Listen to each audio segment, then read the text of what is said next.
tout le monde. On se retrouve aujourd'hui pour une nouvelle vidéo sur le thème présentation de tricot. J'ai l'impression que ce format vous a plutôt plu la dernière fois.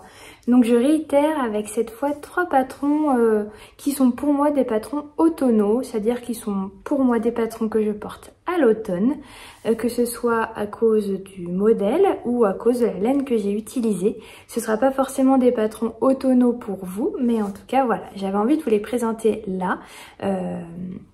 Même si pour le moment l'automne n'est pas encore totalement arrivé, ça vous laisse le temps de les tricoter vous si ça vous dit pour cet automne.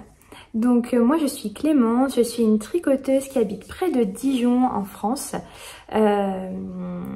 Vous trouverez majoritairement du tricot sur cette chaîne. Vous pouvez me retrouver donc sur YouTube, mais si vous êtes ici, c'est que je pense que vous avez trouvé. Et aussi sur Instagram. Et pour tout ce qui est indications sur les patrons, sur la laine, sur le métrage, etc. Si tout n'a pas été dit dans cette vidéo, et ce sera sûrement le cas, n'hésitez pas à me retrouver sur Ravelry. Je m'appelle Clemsem sur Ravelry. Le lien sera dessous. Et c'est vraiment là que vous allez pouvoir retrouver toutes les informations que vous cherchez. Et si jamais, n'hésitez pas à laisser un commentaire. Je vous répondrai avec plaisir. Et c'est pareil, hein, si la vidéo vous plaît, n'hésitez pas à aimer cette vidéo. Ça aide pour le référencement. Voilà, donc je vous propose d'attaquer tout de suite avec ces 3 patrons. Aujourd'hui, je vais vous parler du patron du pull Enola, qui est un patron de NCL Knit. Ensuite, je vais vous parler du patron du petit pull Lila de Solène Nel. Et ensuite, je vais vous parler du patron Anchors Sweater de Petite Knit.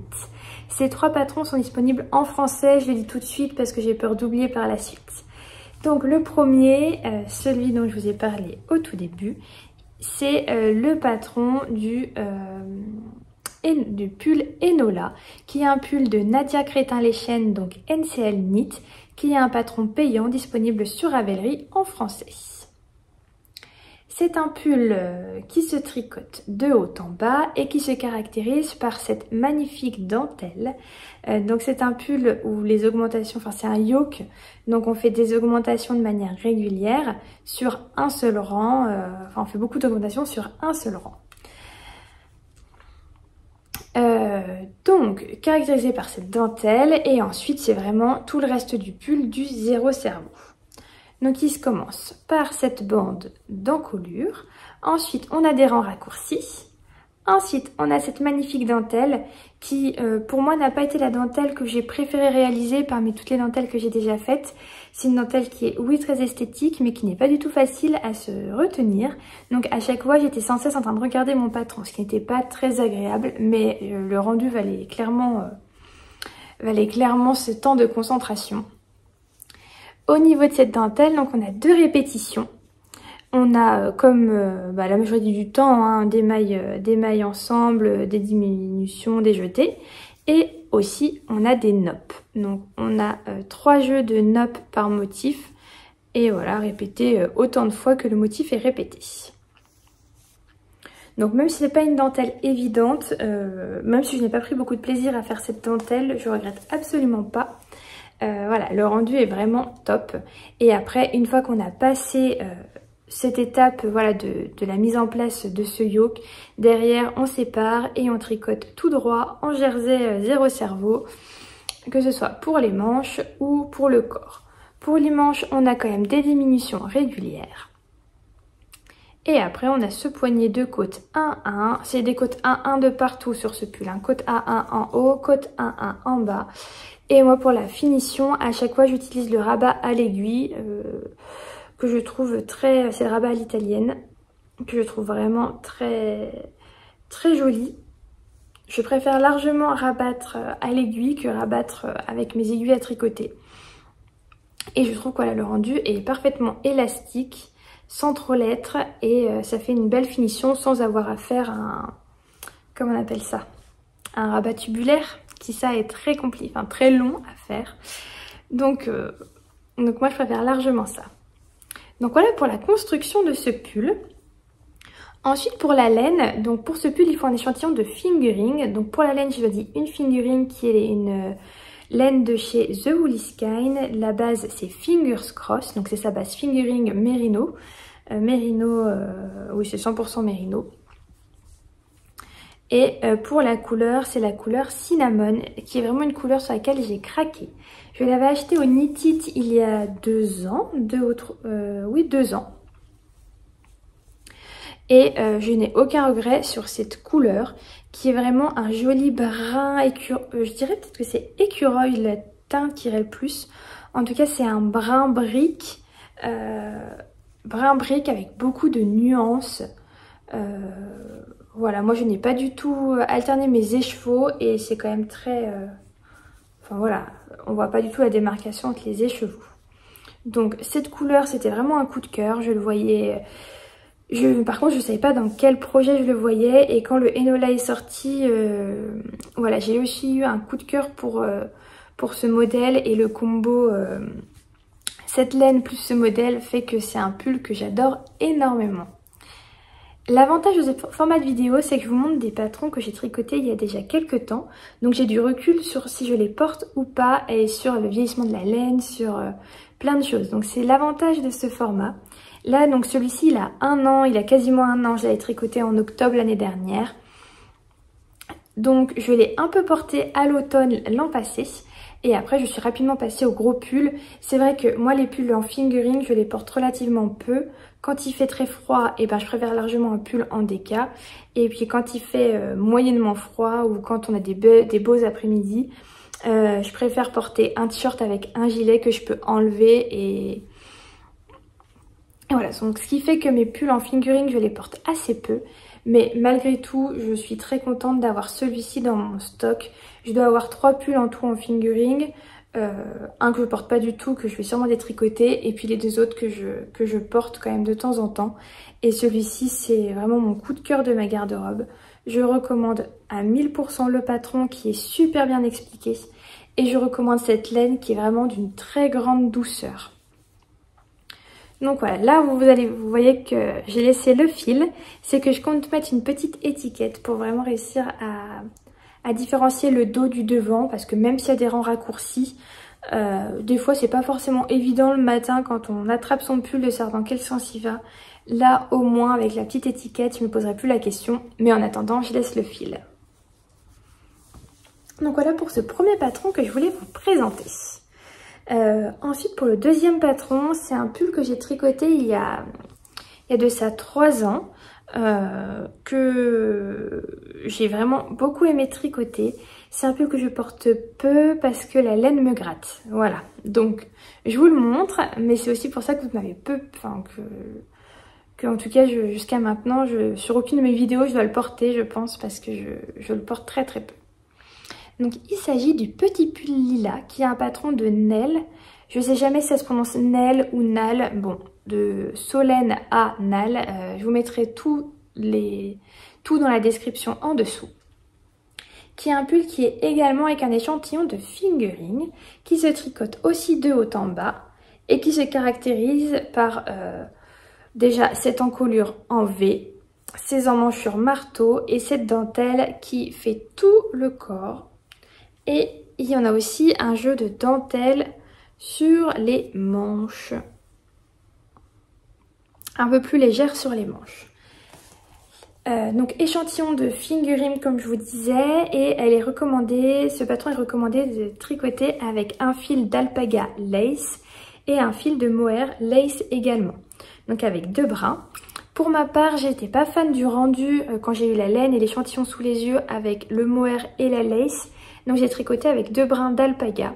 Ce que je regrette un peu car c'est une fibre qui est très fragile. Ce qui fait que ce pull, ça se voit pas trop sur la vidéo.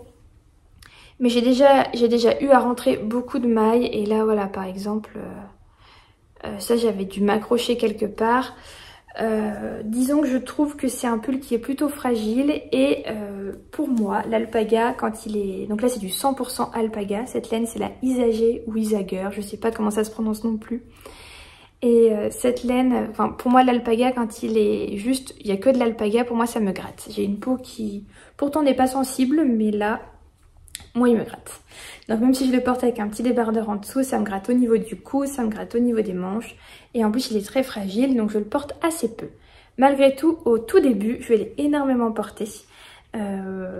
Voilà, je l'ai porté pendant 2 années de suite, vraiment énormément. Donc je vous le recommande quand même, mais peut-être pas avec le même choix de laine que moi.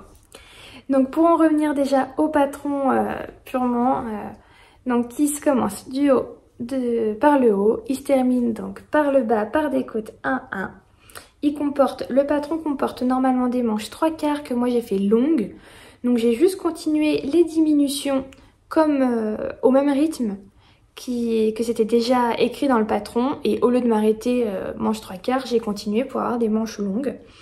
Et après, il y a un joli rang de diminution qui est prévu afin de resserrer le poignet. Donc moi, j'aime beaucoup les poignets comme ça. C'est vraiment quelque chose que j'apprécie. Et puis la deuxième chose sur ce patron, excusez-moi, sur ce patron, c'est qu'il y a énormément de choses à faire en même temps. Donc je dirais que c'est quand même une difficulté un peu modérée, comme souvent avec les patrons de cette designeuse qui sont très riches. Voilà, ils sont vraiment très très beaux, mais ils sont très riches en, comment dire, en technique. Donc ça c'était à l'heure actuelle je pense le pull sur lequel j'ai eu le plus de difficultés. Déjà par cette encolure en col V et ensuite à cause des emmanchures marteau. Donc moi vous allez pouvoir le voir, hein, il y a des erreurs surtout là de ce côté. Parce qu'il y a beaucoup de choses à gérer en même temps. On fait à la fois, donc on commence vraiment par le haut là, par ce haut ici. Et après on va faire des augmentations. En même temps on va gérer les raglans, l'emmanchure marteau puis les raglans. Et puis en fait il y a des moments où je ne savais plus de quel côté il fallait faire l'augmentation, de quel côté si on en faisait ou si on n'en faisait pas. Ce qui fait qu'il y a des endroits où, comme on le voit ici, voilà, il y a vraiment des loupés. Bon, ça arrive. Je m'en suis pas rendu compte sur le coup, sinon j'aurais détricoté. Mais comme je vous disais, c'est un des premiers patrons vraiment aussi difficiles que j'ai fait. Et sur le coup, j'étais pas capable de me rendre compte de mes erreurs. Ou alors je me suis rendu compte, mais beaucoup trop tard. Donc c'est un patron sur lequel on ne s'ennuie pas, comme vous allez pouvoir, comme vous avez pu le deviner. Et une fois qu'on a fini les augmentations pour enfin obtenir un rond, un tricot en rond, là on attaque cette dentelle qui est pour le coup très simple à faire et en plus qui se répète tout le long, donc on n'a plus besoin du patron à la fin pour se souvenir du diagramme à la fin pour se souvenir ce qu'il faut faire. Donc une fois qu'on a séparé les manches du corps, là on respire un coup, on n'a plus qu'à tricoter tout en rond, en jersey, avec de temps en temps, avec cette dentelle, un rang sur 2. Et ça rend vraiment le tricot très agréable. Surtout que même si cette laine, comme je vous disais, me pique à l'heure actuelle, sur mes doigts ça ne me piquait pas et c'était vraiment un tricot que j'ai adoré faire. Il était vraiment hyper doux, la laine glissait bien sur les aiguilles et ça le rendait hyper addictif. Donc juste être concentré, c'est ce qui me manquait je pense la première fois. Mais voilà, c'est un patron que je trouve on a assez peu vu sur internet, sur les réseaux. Et pourtant il mérite vraiment à être connu parce qu'il est vraiment top quoi. Il est vraiment top. C'est un échantillon de fingering, donc en plus il peut se tricoter avec... Il y a plein de possibilités quand on peut prendre... J'aurais pu prendre la laine là de mon Enola pour faire ce petit pull lilas. Ou alors voilà comme recommandé, deux brins de lace, ça va très bien aussi.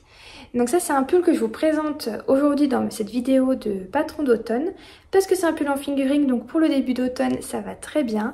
Et aussi parce que pour moi cette couleur me fait plutôt penser voilà, à l'automne. C'est un espèce de vieux rose. Alors la couleur c'est pêche, mais pour moi c'est vraiment, j'irais plus à un vieux rose.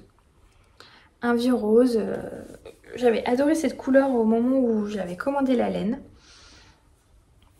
Donc voilà, un patron que je vous recommande, qui là, le fait de vous le remontrer me redonne envie de le porter, ou en tout cas d'en retricoter un. Donc peut-être que dans mes futurs projets, je rajouterai celui-ci, si un jour j'ai 3 écheveaux de fingering ou autres qui se baladent dans mon stash. peut-être que je le referai. Je crois que je vous ai tout dit.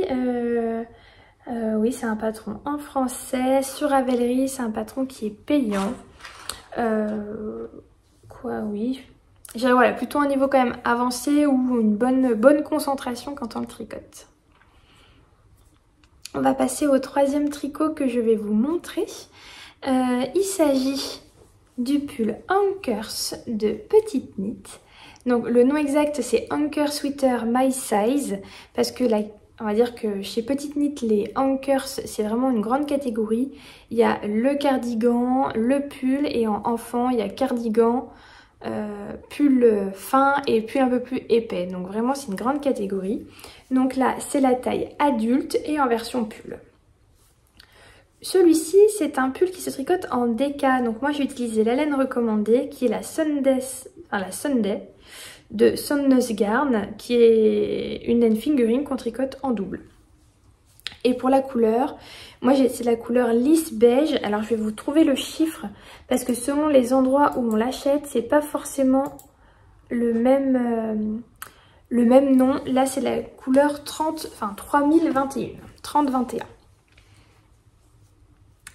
Et donc moi ce que j'aime beaucoup dans ce pull, c'est que il fait son petit effet, c'est-à-dire qu'à chaque fois que je le porte, que ce soit lui ou alors que j'ai offert la version enfant, à chaque fois on est impressionné par ce yoke. Alors qu'en vérité, il n'y a rien de plus simple, ce sont des côtes 1-1 avec des rangs d'augmentation de manière régulière qui rythment un petit peu ces côtes. Donc ça se fait très bien, surtout que les premiers rangs sont plutôt assez courts. Bon, je vous avoue qu'arriver au 4e et au 5e, ça commence à être assez long. Mais bon, ça se fait quand même très bien. Et puis après, on a quelques rangs de raglan avant de séparer le corps des manches et de continuer en mer de jersey jusqu'au bout où on fait des côtes 1-1 et où on rabat. Pour les manches, il y a des diminutions régulières. On voit qu'il a été plié, hein. Il y a des diminutions régulières et à la fin on termine par un bracelet de côte 1-1 et comme tout à l'heure, pour moi c'est un rabat à l'italienne. Donc c'est un patron que j'aime beaucoup tricoter comme vous vous en doutez si je l'ai fait autant de fois dans toutes ses versions. Que je vous présente aujourd'hui parce qu'il a une couleur que je trouve plutôt automnale. Pour moi ce beige ça fait vraiment début d'automne. Qu'il a une épaisseur plutôt plus épaisse que les deux que je vous ai présentés. Donc quand il commence à faire vraiment frais, il est très agréable. Et vraiment c'est un patron hyper simple. Voilà, que j'ai beaucoup aimé tricoter. La preuve c'est que j'ai donc cette version là. Que j'ai un gilet. Donc ce gilet c'est vraiment mon gilet chouchou. Que j'ai depuis au moins 4-5 ans. Donc même début hein, sauf que on tricote à plat et pas en rond. C'est un gilet que je trimballe partout, c'est mon gilet que je prends l'été dans ma valise quand je pars en vacances parce que je sais qu'il ira avec toutes les tenues grâce à sa couleur. Là pour le coup la laine que j'avais utilisée c'est la Pernilla de chez Filcolana qui est un 100% laine, qui est donc un peu moins doux on va dire.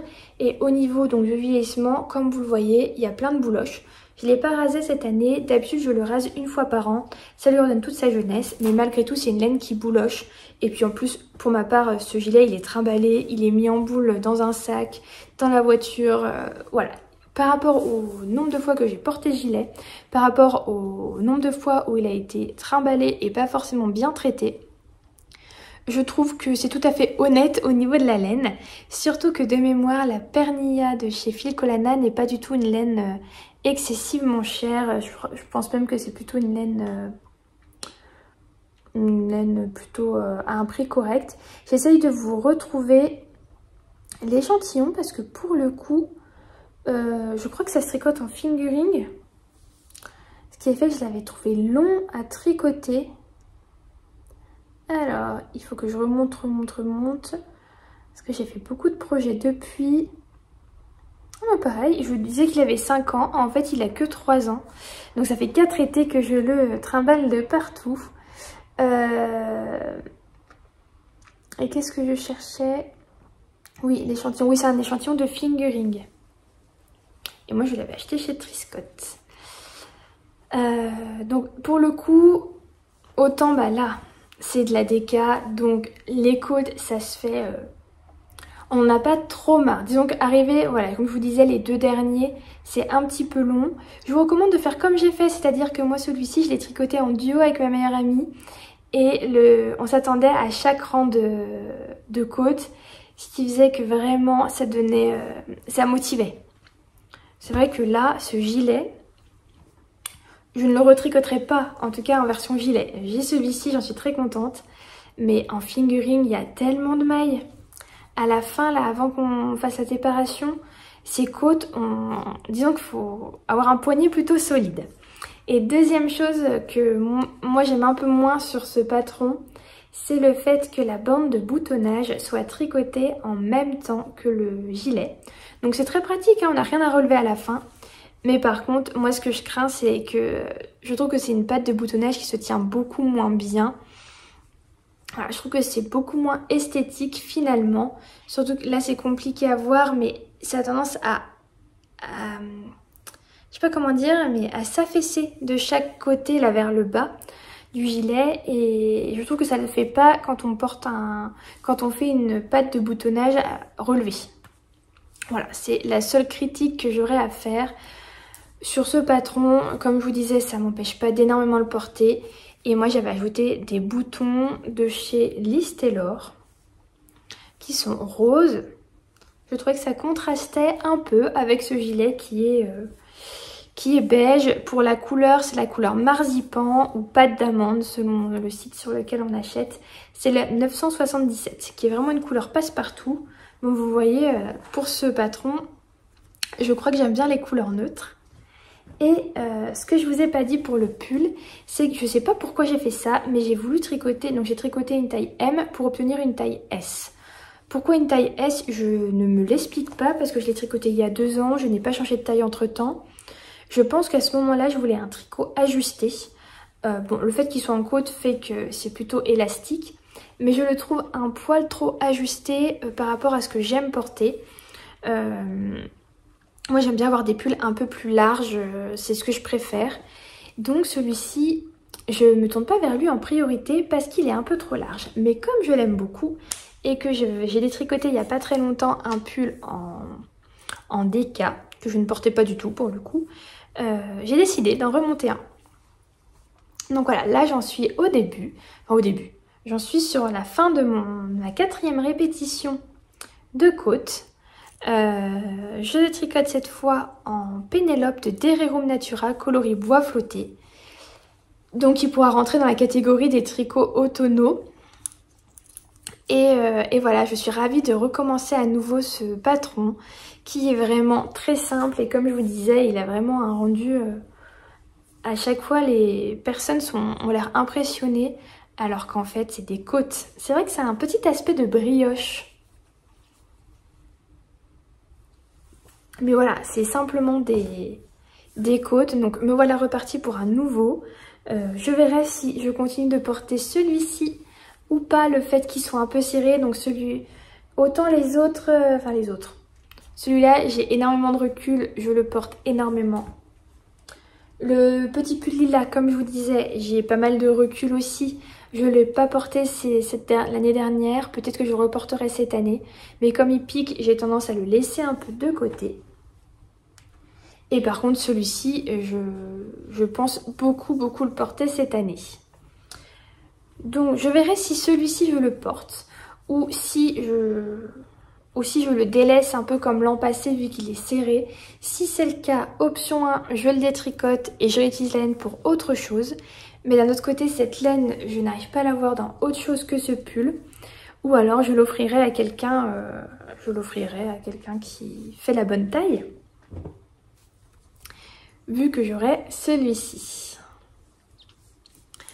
Donc voilà, c'était cette c'était une vidéo, on va dire, pour vous présenter 3 projets qui sont, à mon sens, dans ma garde-robe, en tout cas des projets automnaux.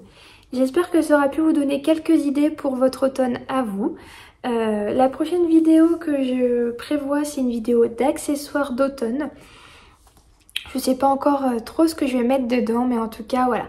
Ça sera vraiment plus axé automne, peut-être même Halloween. J'espère pouvoir vous présenter d'ici là des chaussettes d'automne, chaussettes d'Halloween, des accessoires, de la déco de maison peut-être tricotée ou crochetée.